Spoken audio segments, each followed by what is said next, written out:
Welcome to Deep Dive English, your go-to channel for gaining knowledge quickly and thoroughly without ever feeling overwhelmed by information overload.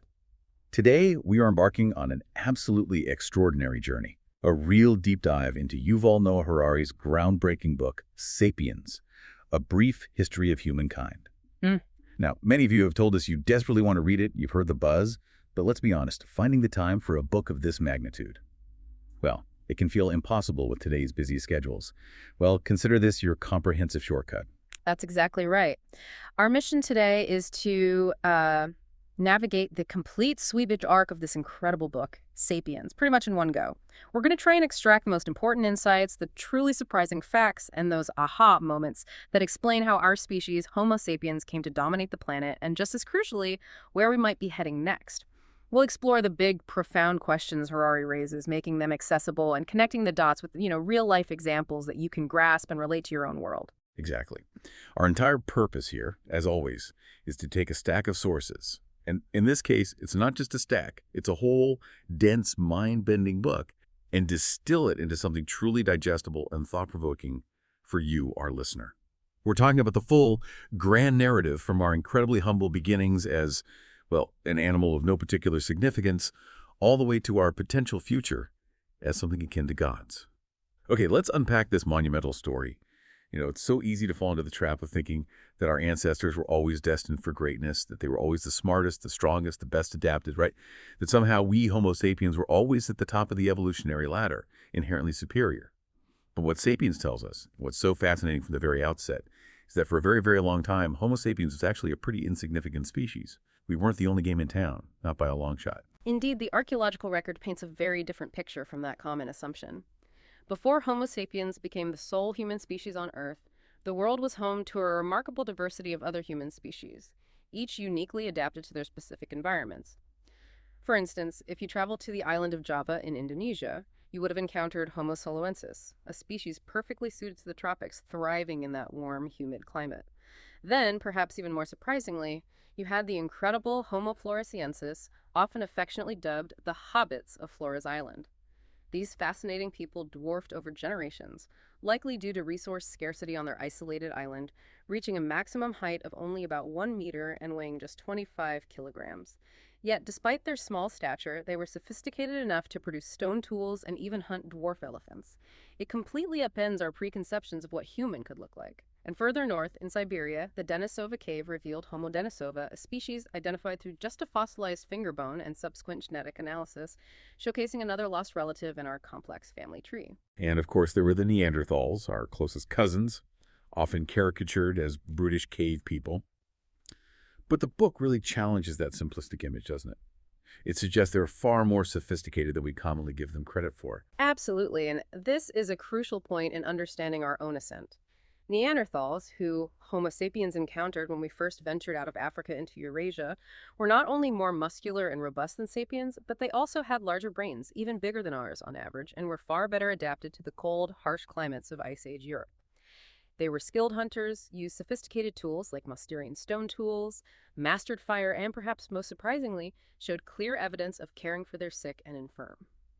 Archaeologists have found skeletons of Neanderthals who lived for many years with severe physical handicaps, broken limbs, debilitating arthritis, lost teeth, which is compelling evidence that their communities provided ongoing care, sharing food and protection.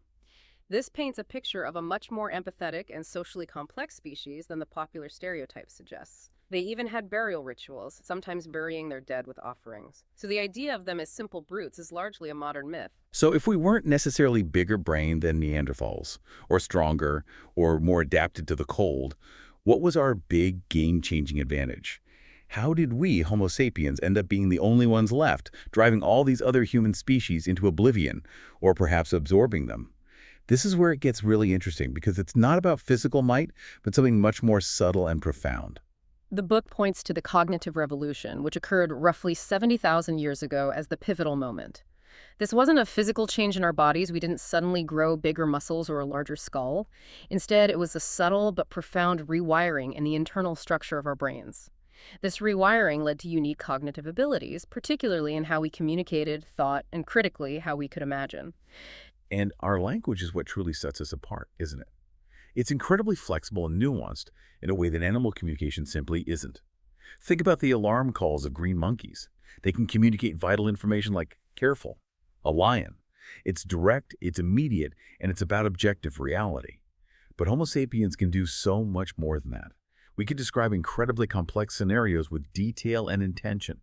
This morning, near the bend in the river, I saw a lion tracking a herd of bison. I can tell you exactly where it was, the direction it was heading, and even the different paths it might take to ambush them.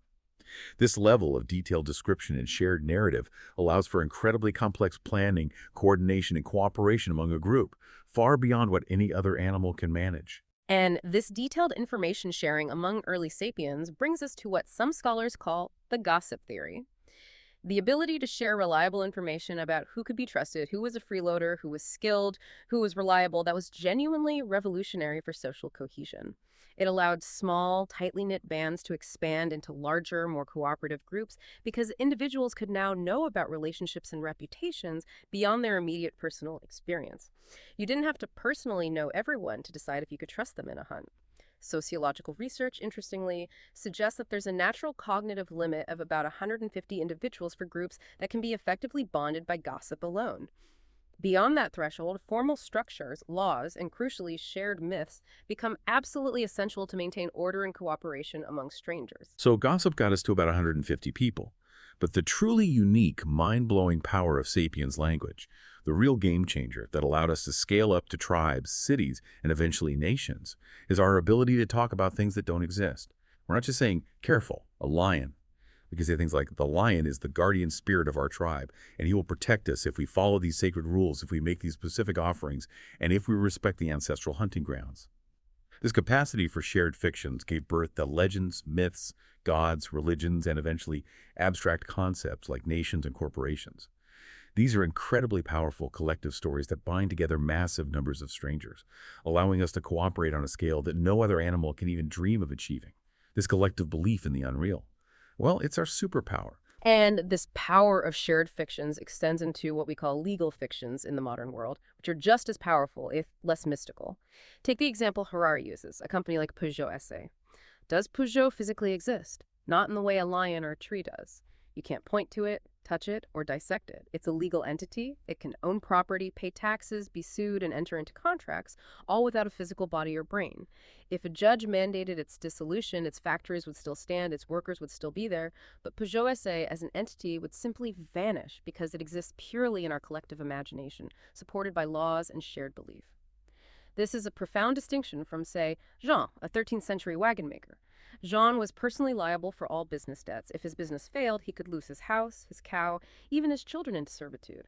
But when Armand Peugeot set up his independent company in 1896, the company could borrow millions, and if it went bust, Armand personally owed nothing beyond his investment. Armand died in 1915, but Peugeot SA is still thriving today, allowing for massive cooperation over centuries, beyond individual lifespans, precisely because we all agree to believe in this shared fiction. This ability to create and believe in these fictional entities is fundamental to our economic and social structures. That's a powerful point, and it changes how we view so much of our world. So what does this all mean for us then? It means we live in a dual reality. There's the objective reality of rivers, trees, and lions, the physical world we share with other animals. But then there's this imagined reality of gods, nations, corporations, money, human rights, and laws. And here's the kicker, the truly profound implication. As time has gone by, that imagined reality has become so incredibly powerful that today, the very survival of those objective rivers, trees, and lions, indeed the entire planet, actually depends on the grace and decisions of these imagined entities, the corporations, nations, and collective agreements we've created and collectively believe in. It's an almost frightening dependency. It's important to understand that for much of our existence as sapiens, around 2.5 million years, we lived as foragers or hunter-gatherers. And ironically, many experts now call them the original affluent societies, a term coined by anthropologist Marshall Solins. Their lives, contrary to popular belief, were often quite good. They had incredibly varied diets, consuming a wide range of plants and animals, which meant they rarely suffered from the malnutrition common in later agricultural societies. They had a relatively short working week, estimated by some studies to be only 35-45 hours, leaving ample time for leisure, socializing, and storytelling. They also rarely suffered from the infectious diseases that plagued later crowded agricultural settlements. That's a fascinating counter-narrative to the idea of a primitive, desperate existence. So they were like living encyclopedias of their environment. How do their knowledge and physical condition compare to ours today? Their knowledge was astonishing. The average forager possessed a wider, deeper, and more varied knowledge of their immediate surroundings than most of us do today. They were intimately familiar with countless plant and animal species, their uses and dangers, weather patterns, and terrain. They knew how to make dozens of tools and traps from natural materials, and their constant varied use of their bodies meant they were as fit as marathon runners, with a physical dexterity that modern people struggle to achieve, even with years of dedicated training in a gym. There is even some evidence to suggest that the size of the average sapiens brain has actually decreased since the foraging era. Some theories propose that agriculture and industry created niches for imbeciles where people could increasingly rely on the specialized skills of others for survival, no longer requiring everyone to possess superb mental and physical abilities across the board.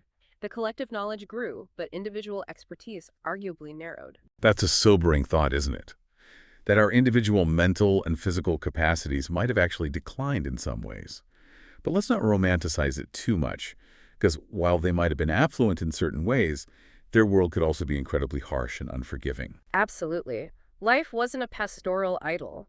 Periods of want and hardship were not uncommon, especially in times of environmental stress. Child mortality was high, and what we might consider a minor accident today, a broken leg, a deep cut, could easily be a death sentence back then without modern medicine or sanitation. Moreover, while many enjoyed the close intimacy of the roaming band, those who incurred hostility or became a burden could suffer terribly. We have glimpses into the darker, often brutal side of foraging through studies of groups like the Ache people of Paraguay, who lived as hunter-gatherers until the 1960s.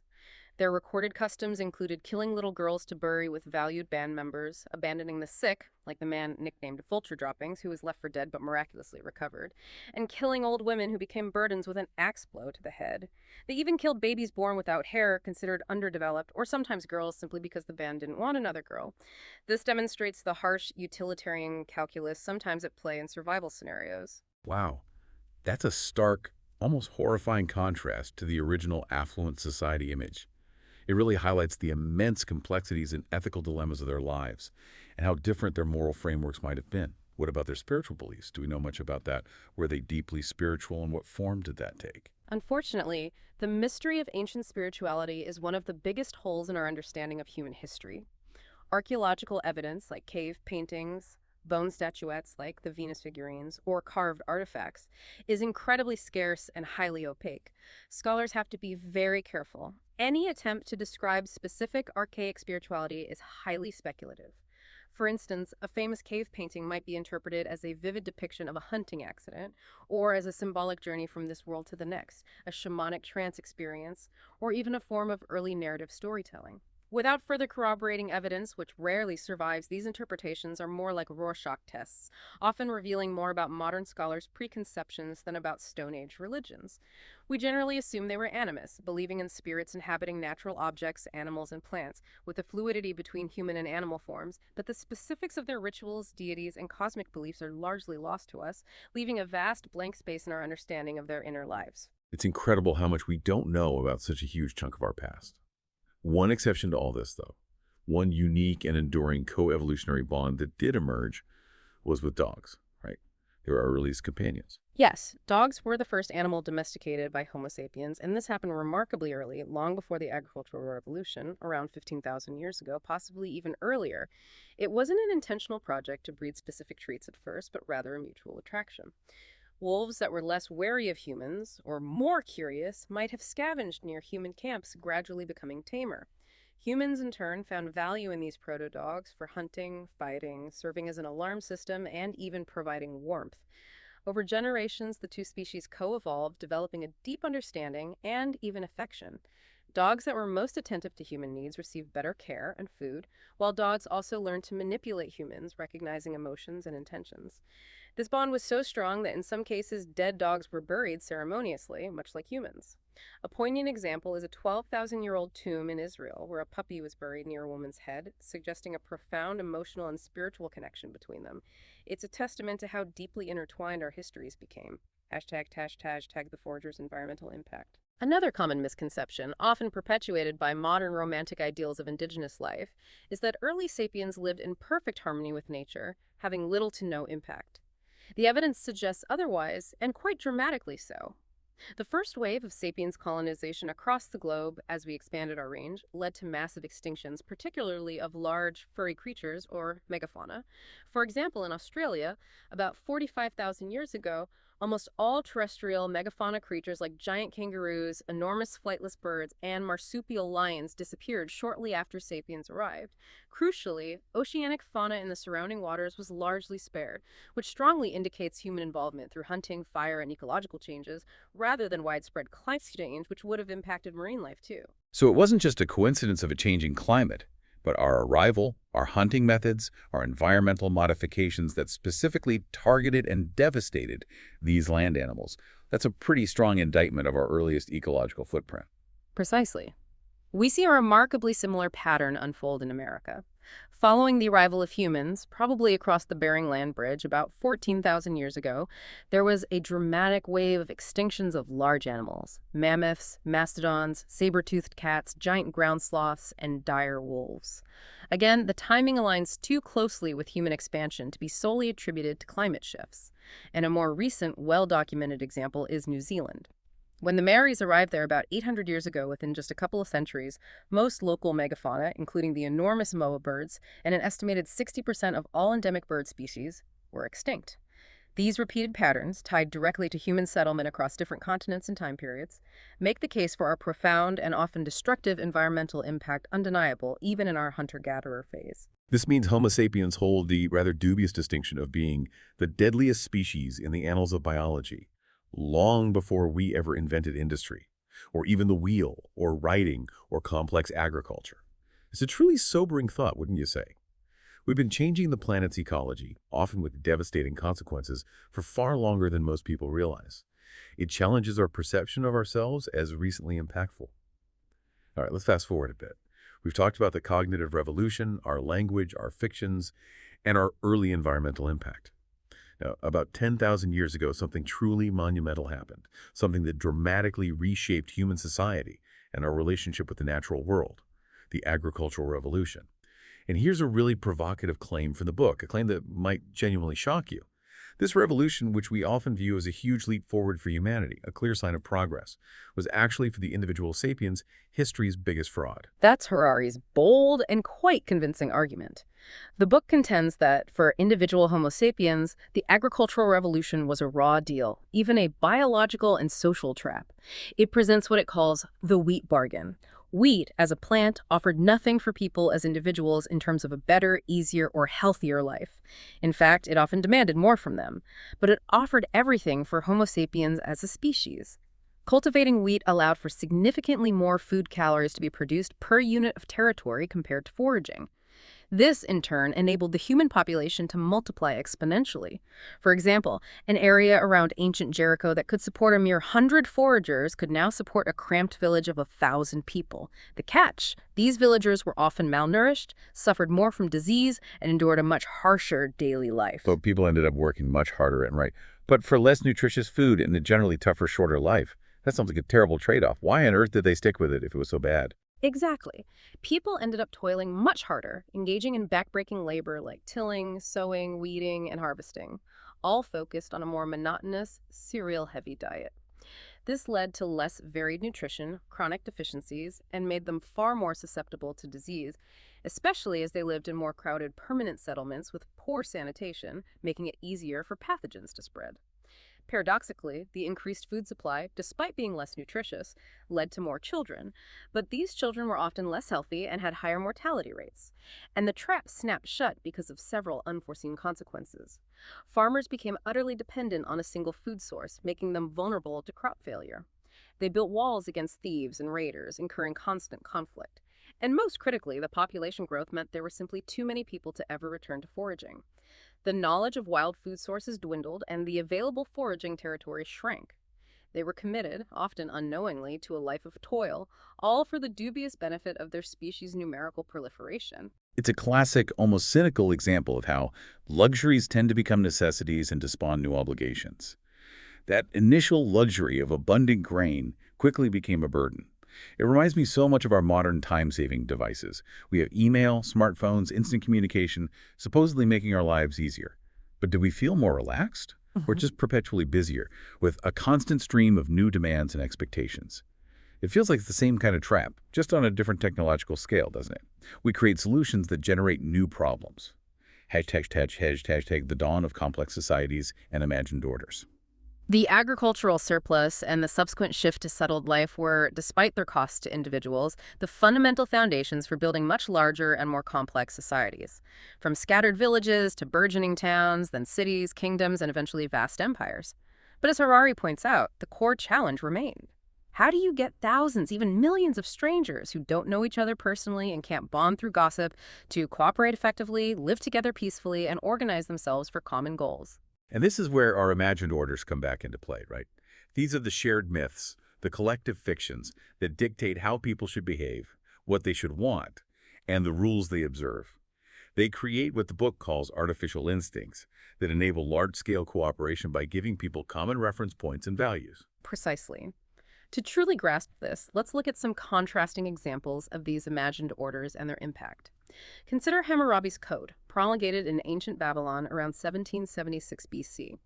This was one of the earliest and most comprehensive written legal systems, presented as rooted in universal eternal principles dictated by the gods themselves. Yet, upon closer inspection, it was explicitly based on a strict hierarchy. Superior people, commoners, and slaves, with men and women having vastly different values and rights. The famous eye for an eye principle, often cited as a cornerstone of ancient justice, was applied unequally based on class. A superior man blinding another superior man would indeed lose an eye. But if he blinded a commoner, he'd merely pay a fine in silver. Even more strikingly, if a superior man struck a pregnant woman of superior class, causing her to miscarry, and she then died, they wouldn't kill him, they would kill his daughter. The killer himself would remain unharmed, his family paying the ultimate price for his transgression. To the Babylonians, steeped in their imagined order of strict social hierarchy, this was perfectly just, ensuring social order by enforcing a belief in this divinely ordained pecking order. That's a brutal logic, utterly alien to our modern sensibilities, where we theoretically believe in individual responsibility and universal rights. So then, if we jump forward millennia, what about the American Declaration of Independence from 1776 AD, with its foundational claim that all men are created equal, endowed by their creator with certain unalienable rights? This document is the bedrock of so many modern democracies. From a purely biological perspective, as Harari provocatively argues, these are not factual statements. The science of biology tells us people are not created in a single act. They evolved over millions of years. And they certainly didn't evolve to be equal. Evolution is driven by difference, by mutable characteristics, by variations in genes and environments, not by equality. There's no biological creator endowing us with unalienable rights that are somehow hardwired into our DNA.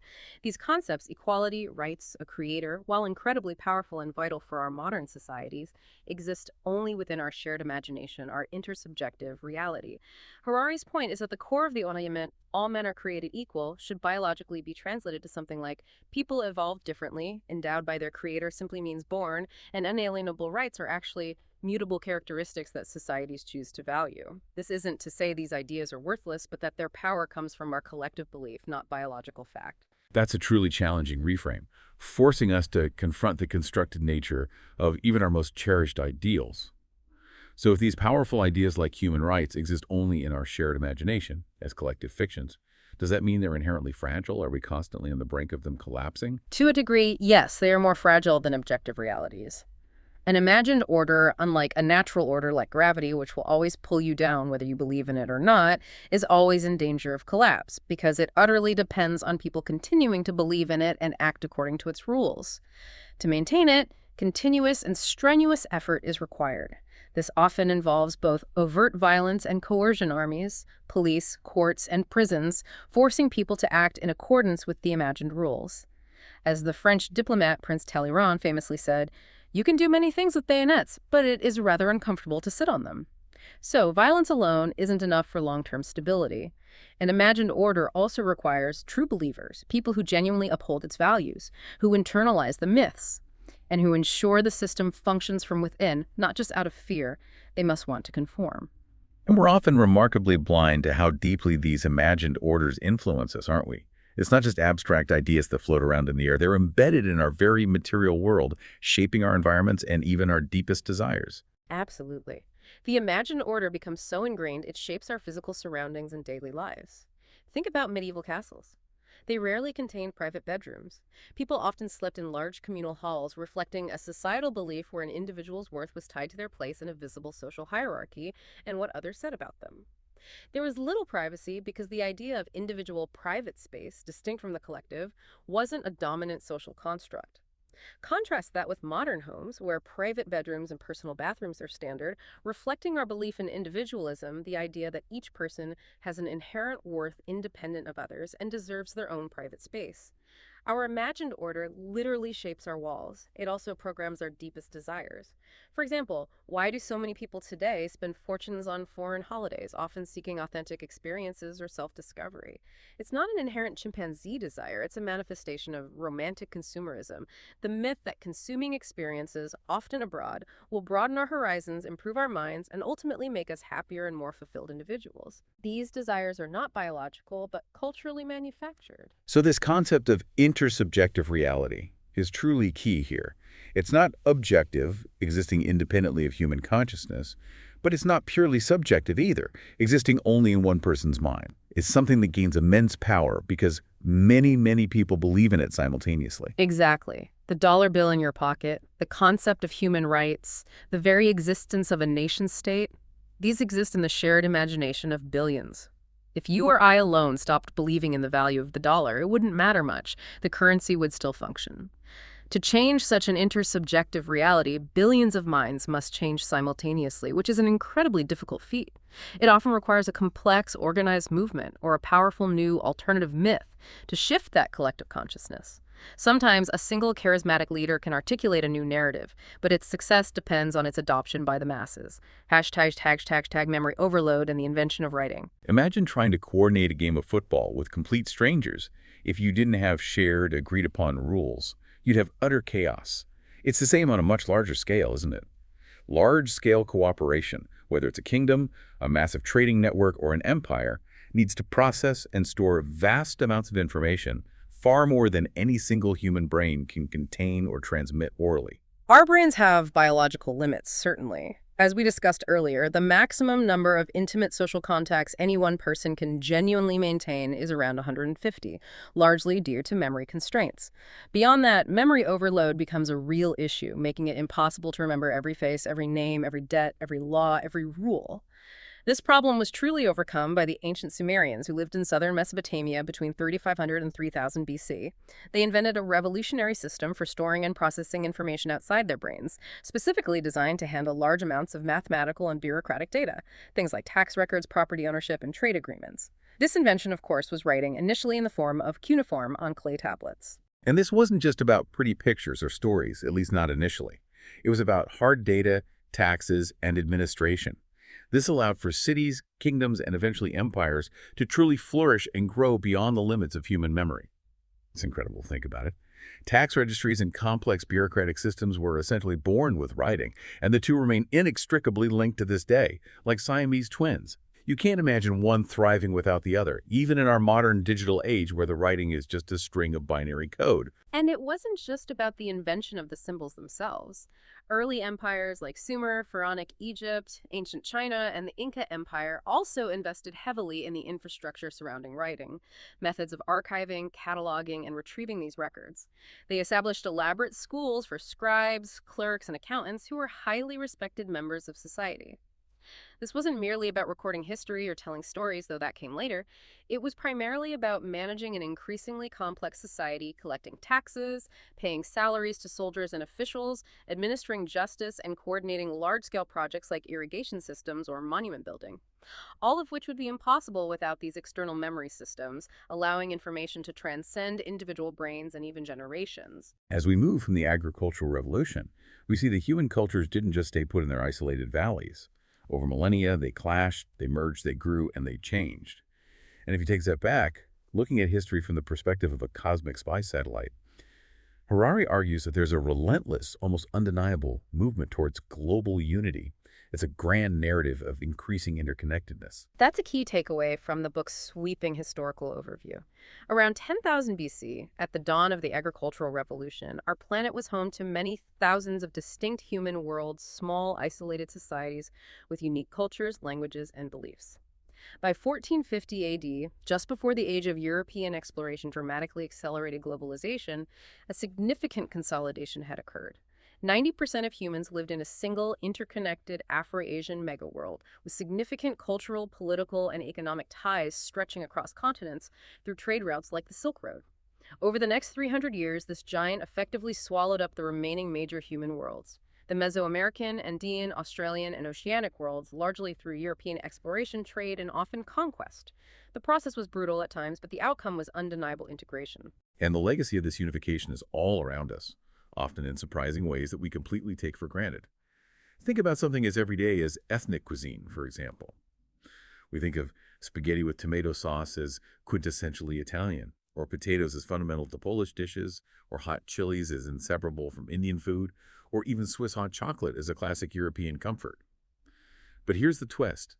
None of these core ingredients are native to those nations. Tomatoes, chili peppers, and cocoa were all originally from the Americas, brought to the Old World through global trade and cultural exchange, a direct, delicious result of this historical unification process. Our palates themselves reflect global history. Indeed. The shift wasn't just geographical, economic, and culinary, it was also profoundly ideological. Early cultures often had a very strong us versus them mentality. The Egyptians, for instance, saw those beyond their borders as barbarians or uncivilized. The Greeks saw anyone who didn't speak Greek as barbarians. But over time, universal visions began to emerge, the idea of a single order or truth that applied to all people, regardless of their immediate tribe or origin. Monotheistic religions like Christianity and Islam and universal empires like Rome played crucial roles in spreading this idea, laying the groundwork for the globalized world we inhabit today, where concepts like human rights aspire to be universal. The drive for this unification was often fueled by very human desires, sometimes surprisingly basic ones. Remember what the Spanish conquistador Hernán Cortés famously told the Aztec Emperor Montezuma about his obsession with gold? He said, quite bluntly, "Because I and my companions suffer from a disease of the heart which can be cured only with gold." A stark, honest admission of a powerful human motivation. That quote perfectly illustrates the power of money, which Harari describes as itself a purely mental revolution, an intersubjective reality that exists solely in people's shared imagination and trust. It elegantly solves the profound limitations of a barter economy. Imagine trying to trade apples for shoes, but the shoemaker doesn't want apples, he wants a new plow. In a complex system with, say, 1,000 different commodities, you'd need to know 499,500 different exchange rates to facilitate every possible trade. It's completely unworkable for large-scale anonymous cooperation.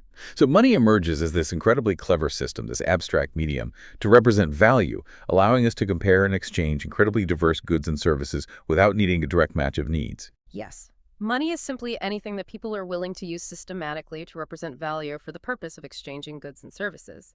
It allows rapid value comparison, easy exchange, and convenient wealth storage. Examples throughout history are wonderfully diverse. Cowrie shells, used for 4,000 years across Africa, Asia, and Oceania, demonstrating remarkable longevity and reach as a currency. Even cigarettes in concentration camps functioned as a form of currency, a stark reminder of its essential function in human exchange. What's even more striking is that today, over 90% of all money in the world exists only as electronic data on computer servers.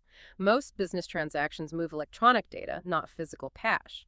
This immense anonymous trust in a shared fiction is what allows such massive global cooperation and trade to occur.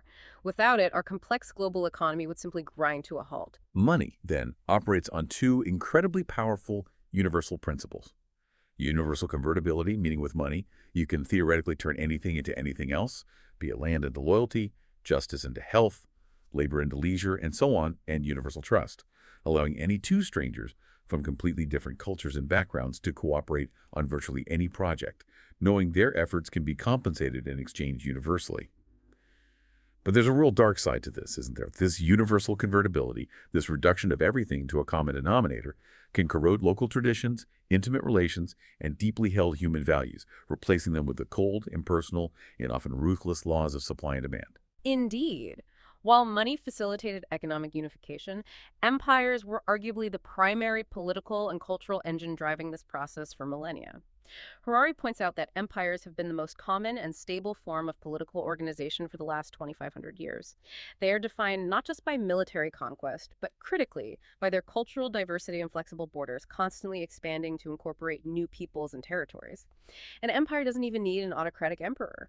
The British Empire, which was the largest in history, was ultimately ruled by a democracy. Its defining characteristic was its vast, diverse population under a single political umbrella. And their legacy is incredibly complex, often involving the absorption and even co-opting of the very memory of those they conquered. The story of Numantia, a small Iberian town that fought fiercely against Rome, really illustrates this paradox. Numantia became a potent symbol of Spanish independence and courage against an overwhelming imperial force. Yet Spanish patriots today speak Latin-derived Spanish. Their legal system is deeply influenced by Roman law, and they largely adhere to the Roman Catholic Church. The very language they use to celebrate Numantian heroism is a product of their Roman conquerors. It's a powerful example of how the victors didn't just conquer the land. They co-opted the memory, the identity, and the cultural fabric of the vanquished. That's a powerful example of how empires drastically reduced human diversity on one hand, but also paradoxically led to the widespread adoption of shared languages, laws, and cultures that still persist today, forming the basis of many modern nations. We see this with Cyrus the Great of Persia, who claimed to rule for the benefit of all people and famously allowed Jewish exiles to return and rebuild their temple in Jerusalem, earning him a place in biblical history.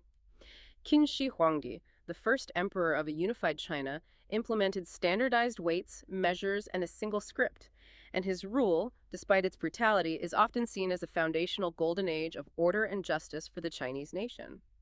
The Roman and Arab empires, similarly, over centuries, gradually integrated diverse populations who then continued to adopt and spread the imperial culture, language, and religion even after the original empire itself collapsed. The imperial legacy became the new local culture. So, are empires inherently evil? The book challenges us to move beyond such simplistic moral judgments. It suggests it's a much more complex question than a simple good versus bad narrative. Most cultures today are, in some fundamental way, based on imperial legacies. Would modern India, for example, really give up democracy, the English language, its vast railway network, the immensely popular sport of cricket, or even the ubiquitous custom of drinking tea, all direct legacies of the British Empire on the grounds that they are imperial? It's a challenging question, one that defies simple answers and forces us to acknowledge the enduring, ambivalent nature of history. All right, let's jump forward another huge leap in human history. We're now talking about the scientific revolution, which truly kicked off about 500 years ago, roughly around 1500 AD. And what's truly fascinating, and quite counterintuitive, is that this revolutionary shift in human understanding didn't begin with a grand declaration of what we knew, but with a radical, almost humble admission. Ignoramus, we do not know. For millennia, cultures largely believed they already knew everything important, drawing wisdom from ancient texts or divine revelation. Precisely. This profound willingness to admit ignorance is one of three key shifts that define modern science, setting it apart from all previous knowledge systems. First, it acknowledges that we don't know everything, and critically, that what we think we know can always be proven wrong. No concept, no theory, no idea is sacred or beyond challenge. It must stand up to scrutiny. Second, there's an overwhelming emphasis on new empirical observations and experiments, rather than simply relying on old traditions, sacred texts, or abstract reasoning. If observation contradicts tradition, observation takes precedence. And third, modern science embraced the systematic use of mathematics and statistics to analyze and describe the world, giving us powerful, precise tools for understanding complex realities that are too intricate for qualitative description alone. That's a huge departure from previous ways of thinking, a complete epistemological shift. And it actually led to incredibly practical advancements, far beyond abstract theories. The book gives a great, very human example with those Scottish Presbyterian clergymen. Yes, it's a perfect illustration of science moving from theory to practical application. In 1744, two forward-thinking Scottish Presbyterian clergymen, Alexander Webster and Robert Wallace, wanted to set up a robust, financially sound life insurance fund for the widows and orphans of deceased ministers. To make this fund sustainable, they faced a complex statistical problem.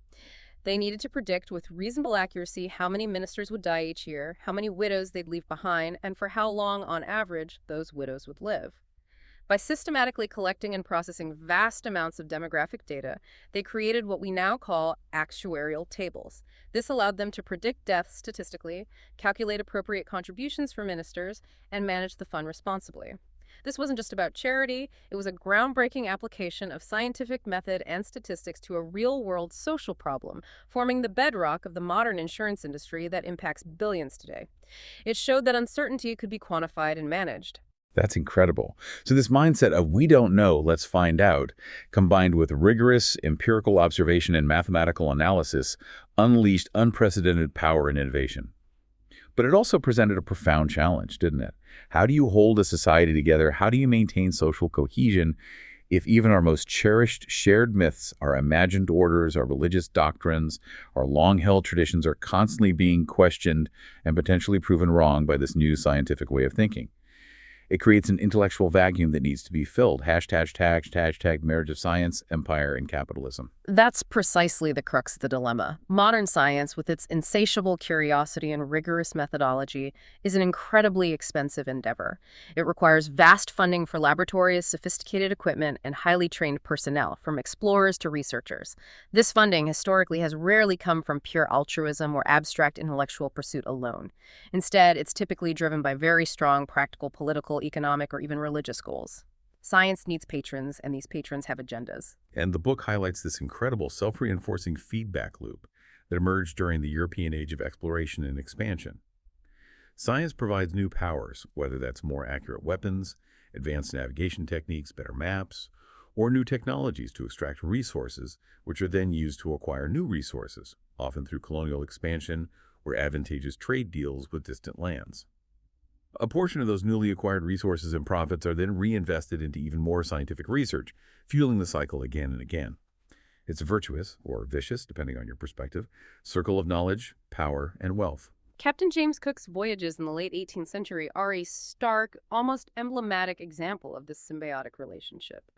Were his ships primarily scientific expeditions protected by military force, or military expeditions with scientists along for the ride?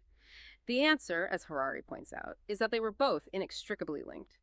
Cook famously cured scurvy, a devastating disease that killed an estimated 2 million sailors between the 16th and 18th centuries due to vitamin C deficiency, by insisting on citrus fruits and sauerkraut for his crew.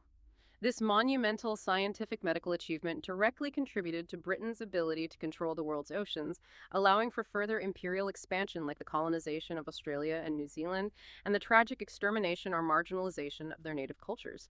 Science gave empire the means to project power, and empire gave science the resources and motivation to discover. This is where it gets chilling, because it reveals a deeply uncomfortable truth. Modern science, with its ethos of I don't know what's out there, but I want to discover it, understand it, and ultimately master it, flourished most vigorously within, and indeed thanks to, European empires.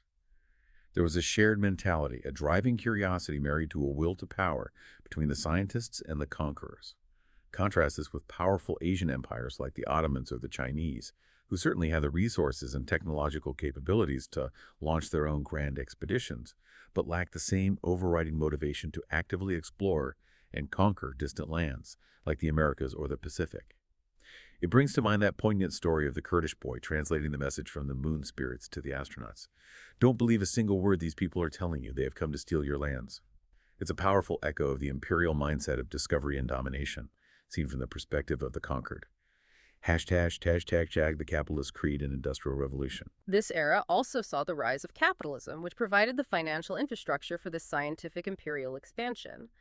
Harari argues that capitalism's deepest secret is its profound trust in the future.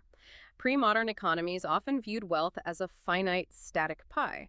If someone gained wealth, it was assumed they took it from someone else. This made credit difficult to obtain and often morally suspect, echoing the biblical sentiment that it is easier for a camel to pass through the eye of a needle than for a rich man to enter into the kingdom of God. If the pie isn't growing, then one person's gain must, by definition, be another's loss, and lending at interest could be seen as exploitative. And that's where Adam Smith's revolutionary vision, articulated in The Wealth of Nations in 1776, really changed things. He presented a win-win scenario, arguing that if you, the entrepreneur, become rich, you're not taking from others.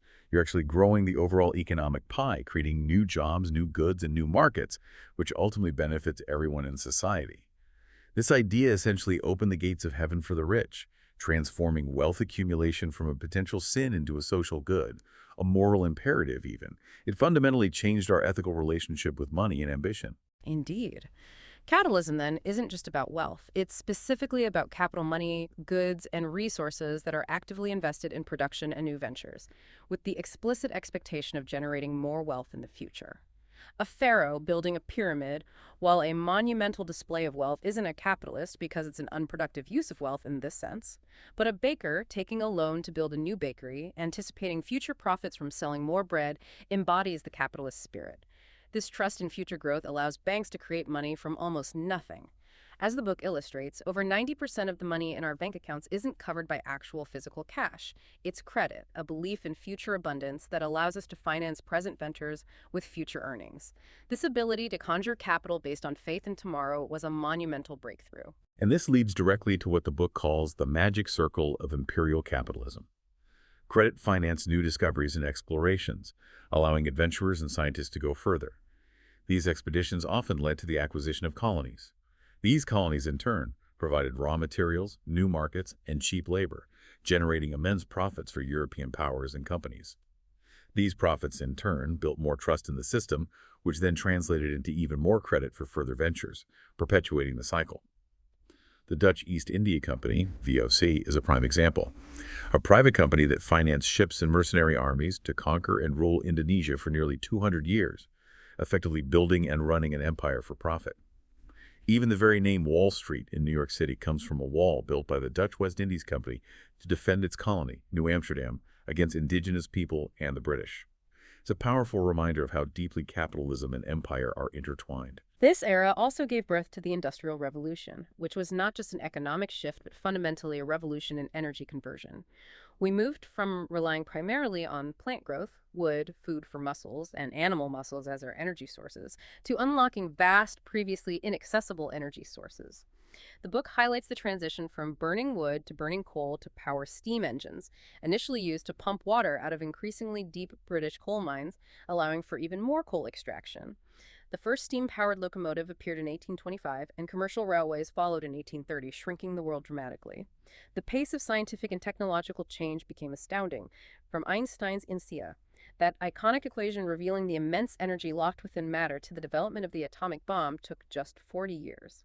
Petroleum, once a minor substance used for waterproofing roofs, became liquid political power through the internal combustion engine, transforming transportation, warfare, and geopolitics. And the consequences of this industrial revolution were enormous, completely reshaping human society.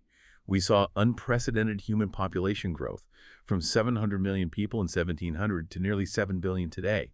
It completely transformed daily life and our collective mentality. Uniform industrial time, dictated by factory schedules, replaced the rhythms of agricultural life, which were tied to sun and seasons. Think about how many clocks we have today, compared to a medieval town that might have had one notoriously inaccurate tower clock. Our lives are now governed by seconds. Beyond the material changes, there was a profound social revolution. The collapse of the traditional family and local community as the primary social units. For millions of years, humans lived in small, intimate, kin-based groups where everyone knew everyone else. The Industrial Revolution, in just 2 centuries, shattered these fundamental building blocks. The state and the market stepped in, telling individuals, become individuals. We will take care of you, providing food, shelter, education, health, welfare, pensions, and protection from cradle to grave. This led to the creation of powerful, imagined communities like nations and commercial brands, designed to fill the emotional vacuum left by the fading intimate communities, fostering a sense of belonging among millions of strangers who would never meet. You felt connected to your nation or loyal to a brand in ways your ancestors might have felt connected to their clan. And this new system of constant growth and production gave rise to consumerism, an ethic born from the necessity of endless economic expansion. It tells us that indulgence is good, that acquiring more products and experiences is the path to happiness, and that frugality is actually self-oppression, holding us back from our true potential. Just do it, it tells us. It's a powerful cultural force driving our economic engine, telling us that satisfaction is always just one purchase away, thereby ensuring perpetual demand. So after all these revolutions, cognitive, agricultural, unification, scientific, industrial, and social, have we actually truly become happier? That's a question that nags at us, doesn't it? Have all these advancements in collective power and capability, all this progress, truly translated into greater individual well-being and happiness for Homo sapiens? It's not so clear, and Harari argues it's one of the most difficult questions to answer in history. The conventional progressive account suggests that more capabilities and a more advanced society should lead to more happiness. But as we've seen, the agricultural revolution often made individual lives harder and shorter, and empires, while bringing power and stability to some, also brought immense suffering for millions of conquered peoples and slaves. Then there's the reverse correlation argument, which suggests that power corrupts, and our increasingly unnatural modern lives, far removed from our hunter-gatherer roots, don't satisfy our deepest, evolutionarily ingrained yearnings. There's nothing in a comfortable urban life, some argue, that can compare to the sheer thrill and satisfaction of a successful mammoth hunt, or the intimacy of a small, close-knit band. So our bodies and minds are perhaps still wired for a different kind of existence, still carrying the baggage of millions of years of evolution, even if our external reality has changed dramatically. And the book delves into this with the intriguing chemical happiness theory. This theory suggests that our subjective well-being, our feelings of happiness or misery, is largely governed by biochemical mechanisms in our brains, things like serotonin, dopamine, and oxytocin, which were shaped by millions of years of evolution. Evolution programmed us to be neither too miserable, which would lead to inaction and extinction, nor too happy, which would remove the motivation to strive, find mates, or seek food. Pleasant sensations are designed to subside relatively quickly to encourage further action. Winning the lottery or falling in love triggers a rush of pleasant chemicals, but our happiness levels tend to return to a genetically determined set point, like an air conditioning system always reverting to a baseline temperature. The book provocatively argues that, in this chemical sense, a medieval peasant building a mud hut might experience the same serotonin rush and subsequent return to baseline as a modern banker paying off a penthouse. History's external events might change the stimuli, the triggers for these chemical rushes, but not necessarily our core biologically determining happiness levels or how long those feelings last. It's a truly humbling thought. That's a profound thought that challenges our intuitive sense of progress, suggesting that external conditions may have less impact on our deep internal state than we believe. And Daniel Kahneman's research, you cited in the book, adds another layer to this. He found a paradox. Raising children is often full of drudgery, nappies, tantrums, sleepless nights, constant worry, yet most parents declare that their children are their chief source of happiness. This suggests that happiness isn't just about fleeting pleasant moments, but something deeper, profoundly tied to meaning, purpose, and investment in something beyond oneself. Indeed. Expectations also play a huge, often unacknowledged role in our perceived happiness. A villager 5,000 years ago might have felt perfectly good-looking, strong, or wealthy compared to the 50 other people in their immediate community, a modest but satisfying comparison group. A teenager today, however, compares themselves against carefully curated images of movie stars, supermodels, or social media influencers, often leading to pervasive feelings of inadequacy and unhappiness despite objectively better living conditions. Similarly, Harari notes that modern Egyptians were objectively far better off under Mubarak than Ramses II in terms of health, wealth, and safety, but they compared their lives to Obama's America, contributing to the sense of relative deprivation and discontent that fueled a revolution. Happiness is thus not just about objective conditions, but about relative comparison and fulfilling deeply held, often culturally programmed expectations that are constantly shifting upwards in our consumerist society. So, after contemplating the elusive nature of happiness, we arrive at the book's most astounding and perhaps unsettling projection for the future. For 4 billion years, life on Earth was ruled by the blind, unthinking hand of natural selection, a process of random mutation and survival of the fittest. But now, Homo sapiens are rapidly becoming the intelligent designers of life itself. We're talking about a completely new era, where evolution as we know it might cease to be the dominant force. This transformation, this human-led intelligent design, began subtly with the agricultural revolution. Farmers mating the fattest hen with the slowest cock to breed new kinds of chickens were, in a sense, practicing very rudimentary intelligent design, selecting for desirable traits, creating breeds unknown to nature. Today, that has advanced dramatically with sophisticated genetic engineering. Consider the provocative example of Eduardo Koch's fluorescent green rabbit, Alba, created by implanting a jellyfish gene into a rabbit embryo. It's a life form that cannot be explained by natural selection. It's a product of human intervention, challenging our fundamental definition of natural. And this extends far beyond artistic curiosity, right? It's about profoundly practical applications for human needs, economic benefit, and even animal welfare. Yes, the applications are immense and varied. Scientists are working on mastitis-resistant cows by engineering their milk to contain lysostofin, a bacterial combatant, saving the dairy industry billions and improving animal health.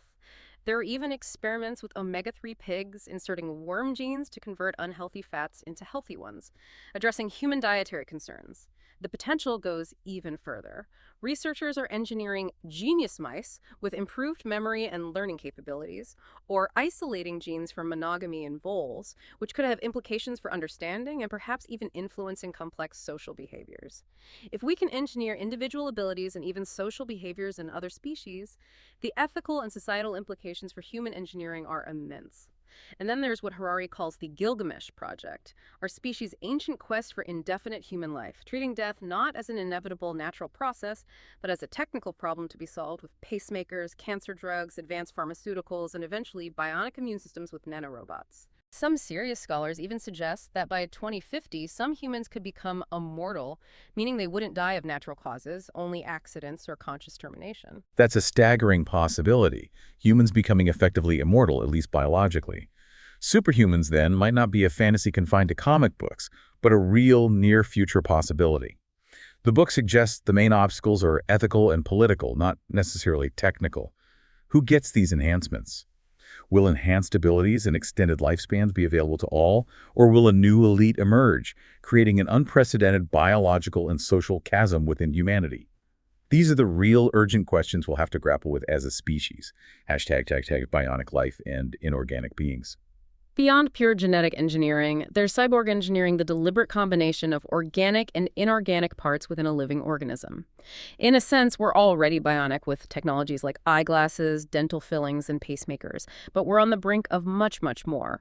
Advanced bionic limbs operated purely by thought, like those used by Jesse Sullivan and Claudia Mitchell, translating neural signals directly into movement, allowing control that feels natural. The next step is two-way communication, allowing amputees to regain the sensation of touch from their bionic prosthetics. And the brain itself is becoming a target for enhancement and integration, isn't it? This really blurs the lines of what it means to be human. Yes. Brain-computer interfaces are being rapidly developed. We've seen monkeys controlling bionic legs with their minds from across the globe simply by thinking. For humans, this holds immense promise for locked-in patients, potentially allowing them to communicate and interact with the world through brain signals alone. The ultimate goal, and perhaps the most mind-bending, is a direct two-way brain-computer interface, linking our brains directly to the internet or even directly to each other, creating an interbrain net.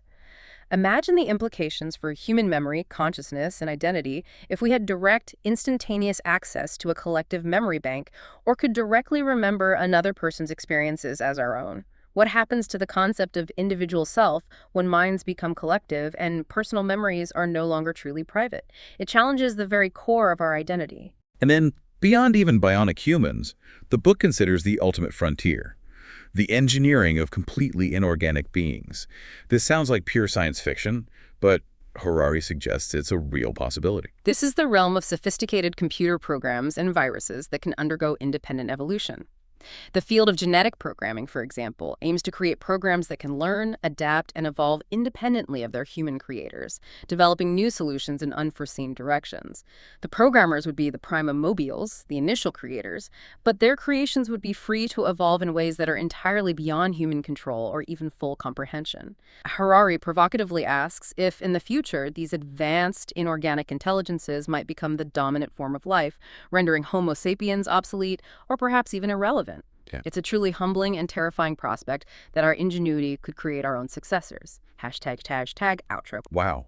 What an incredible sweeping journey we've taken through Yuval Noah Harari's Sapiens, A Brief History of Humankind. From our humble beginnings as an animal of no particular significance, scrabbling for survival alongside other human species, to our potential future as the intelligent designers of life and consciousness itself. We've covered so much ground today, from the incredible, almost magical power of shared fictions and the often hidden costs of the agricultural revolution, to the transformative, sometimes ruthless forces of science, empire, and capitalism that have reshaped our world. The core message that really shines through this deep dive is how profoundly our imagined realities, our myths, our stories, our collective beliefs have shaped our world, our very selves. These fictions, these intersubjective agreements, enabled us to cooperate on scales unimaginable for any other species, for better and for worse, fundamentally altering the trajectory of life on Earth. They are both our greatest strength and our most significant blind spot. And now, as we stand at the precipice of redesigning life itself, of engineering our own bodies and minds, and perhaps even our happiness, our ability to understand where we've come from, the often unconscious choices we've made, the power of our shared stories, and the assumptions that underpin our entire civilization becomes more critical than ever before. We are, for the first time, potentially stepping into the role of conscious architects of our own evolution. This raises an important question, one that the book leaves us with to ponder. In a world where we are gaining the power to engineer our bodies, our minds, and even our happiness, what do we as humanity truly want to become? What kind of imagined future, what kind of new stories will we choose to believe in and build? Because, as Harari vividly demonstrates throughout Sapiens, history isn't deterministic, it's chaotic. A level 2 chaotic system where our very predictions, our very beliefs about the future can actively shape the outcome. So, as you reflect on this deep dive, consider this provocative thought. If our past was largely shaped by unconscious evolutionary processes and self-perpetuating myths that we inherited, what will it truly mean for humanity to consciously choose its own future for the very first time? What stories will you choose to believe in, and what future will you help create for Homo sapiens, or whatever comes next? Thank you for joining us on Deep Dive English. We hope this journey has widened your horizons and given you plenty to think about. Until next time, keep learning, keep questioning, and keep exploring.